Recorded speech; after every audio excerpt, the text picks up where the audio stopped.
What's up, everyone? Real quick, I'm going to do a video tutorial on how to figure out your IVs through an Excel spreadsheet. I want to say a couple things first. First thing being, when I announced the information about the ban wave, I didn't mean for it to cause panic or paranoia or hysteria. It was meant as good news so that people would see less of the rampant GPS spoofing, Pokestop botting, gym botting. Most of you don't even know that it was going on, but it was happening around you, and you may have been negatively affected whether you even realized it or not. Now, as far as the people who were saying they were banned because they used IV websites or scanning apps, I believe those people to be 100% incorrect, false, lying, whatever you want to call it. Let me explain why. First of all, anybody who says, "Oh, I used an IV website to get banned," probably spoofed, and that's an easy way to not sound like a jerk. The second and more sound reason I have is because most of you know I run a script that finds nests. Well, it just so happens that that map I run the script on runs faster with the more accounts you have tied to it. So in order to have my script run at light speed, I created another script that created Google accounts. So I have over 800 Google accounts currently tacked to the Pokemon Go game as we speak. Now, all of those have obviously used a scanning app because that's what they were made for, and all of those have been logged into PG Nexus. And I won't get into why I did that, but I did it, and it's very, very easy to tell if any of those would be affected because I would lose scanning privileges. It would slow down my speed, it would send an alert to my computer, and it would be easy to see visually. Now, 0 of those 812 accounts were affected by the wave today. 0. So out of all of my 812 accounts I have running scanning apps and IV detectors pretty much 24/7, none of them were touched whatsoever. Which leads me to believe the obvious, which is that they have prioritized banning people who are negatively impacting the game through GPS spoofing and bots, because it is a whole nother level of cheating as opposed to things that figure out your IVs for you and third-party scanning tools. And let me explain why. Third-party scanning tools and IV calculators, as we've seen them do in the past, it is very, very easy to send a block to the resource that is supplying that and cut it out altogether, as opposed to individually finding paying players of the game to suspend or ban their accounts. It loses them money, it makes them waste a ton of time and server load, and I don't see that that is going to happen. Now, don't take my word for it. If you're paranoid, that's why I'm making this video. Just know that I personally will continue to use them until they are shut down, because that is the smart and probably most practical thing that will be happening. But until we are given an alternative to make it easier to find IVs or to even track Pokemon, I will have no problem using them. Call me a cheater, call me a douche, I don't care. Another thing I would like to add is scanner apps. You should probably be using an alternative dummy Gmail or Pokemon Trainer Club, I think it's called. Regardless, you should be using a dummy one of those anyways. If you're not, I would suggest it, because that completely cuts out the risk 100%. Now, that's just a disclaimer. They are against terms of service. So are they wrong or bad or against the rules? Yes, they are. But are they going to get you banned today along with this big, huge first wave? No. I'm going to say almost 100% positively no.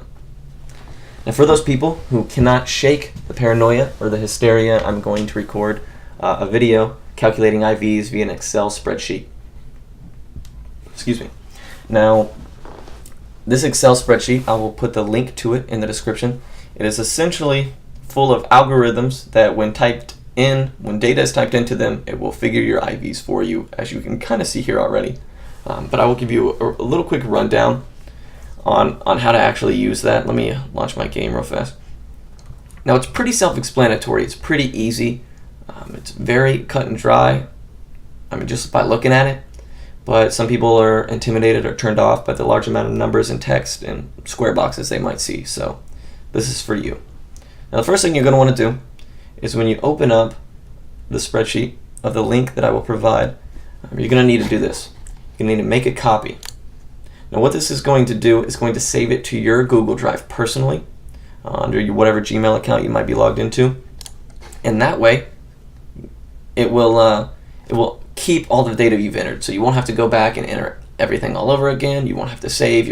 It saves it to the Google Drive, and you'll be able to access it from your phone, from the computer, from anywhere you want at any time. So make sure you make a copy. Name it whatever. I don't care. It might take a second to load. It usually does because it's creating your own link and version of it. A lot of data goes into this. Now, to make sure that you are on a copy that is editable, your own copy, just click around a little bit, maybe type some stuff in. If you're able to do that, that means that you're good to go. Now let's start off with how to do it. Now I'm going to type in the IVs of Pokemon that I know, so that if an inaccuracy comes up, and I'll show you what that means in a little bit, I can I know what they're at, so I can speak for how accurate it might be. We'll start with the first one. It's going to be Wigglytuff. So you type in the name into the Pokemon slot, not into the name slot, the Pokemon slot right here. Now it's going to come up with, a suggestion. Are you typing this in? I almost always click on that just for the little bit of reassurance that I typed in the right thing. CP goes where CP goes, and in my case that is 1524. HP, obvious, is going to be what the HP is max, not what it is at currently. So if it's dead or something, still what its max HP is. Dust price is going to be the dust price you see next to the power up sign.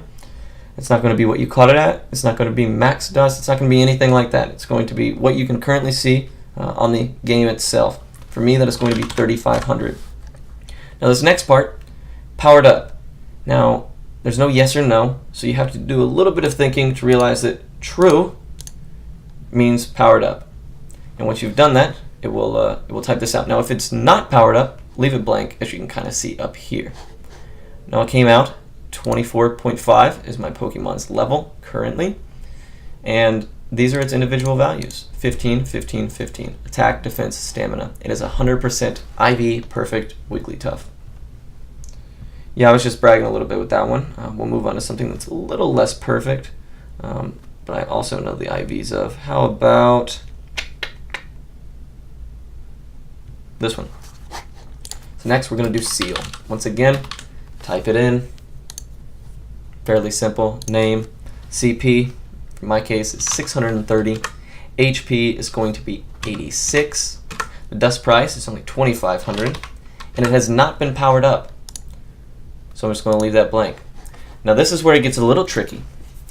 As you can see, some of them do not come out with the exact combination, because this, unlike PokeAdvisor, PG Nexus, GoStats, and the other things that are like that, is they pull server-side data. So there is no algorithms or anything that is needed to figure that out. It's already in the game's code. So pulling it from that is 100% accurate every single time, whereas this algorithm does have some inconsistency. So right here, we can look. I know that my Seal happens to be 97.8%. So it got it correctly. It correctly notified it most of the situation right here. Now I don't know what level it is, so it could be either one of these, and I don't really care because it's ultimately all the same, just for 97% sake. Now if we move on, get rid of that, we will see, I'm going to try to do one where it comes up with a lot of combinations so I can kind of see the range of it. Let's say my Lapras. So Lapras, it's going to be 1924. It's going to be 176 health, 3,500 dust cost, and it has indeed been powered up. So 6 combinations now, ranging from 46 to 91%. Now I happen to know it is at 91%, and after doing a lot of testing on here before I made this video, it was almost always the right side value when it gives you this range. Not 100% of the time, but for almost every single one I typed in except for I think one, which only had 2 combinations, it was this correct right side value. Now I'm not going to say that happens every single time because I don't want you to keep something that's not good, but this is what we have to work with if you're not willing to submit your account to use the third-party tools and resources. Now we'll do just one more because it's pretty self-explanatory after you do the first one. We'll do Pikachu. Now you'll find that Pokemon that have not been powered up you tend to be able to find their exact value a little bit easier, or they have fewer combinations that it could possibly be. And I think this is just a difficulty with it adds an element of RNG to the algorithm, which is not good. But we'll do it real quick just so you can kind of see. And it has not been powered up, so leave that blank. 5 combinations, 82 to 86%. Once again, this Pokemon is 86.7%, so it's this right side value. Now, don't take my word for it, but I have a sneaky suspicion that it's going to be the right side value almost every single time. Now, I think that should be it. If you have any questions or you're unclear about something, feel free to message me. I'm pretty good about returning that kind of stuff. If you see someone saying that they were banned for using IVs or scanners, don't call them out, but rest assured that they're probably wrong. I think that's going to wrap this up. Thank you guys. Hope it helps. And hopefully I don't have to make any more. Take it easy.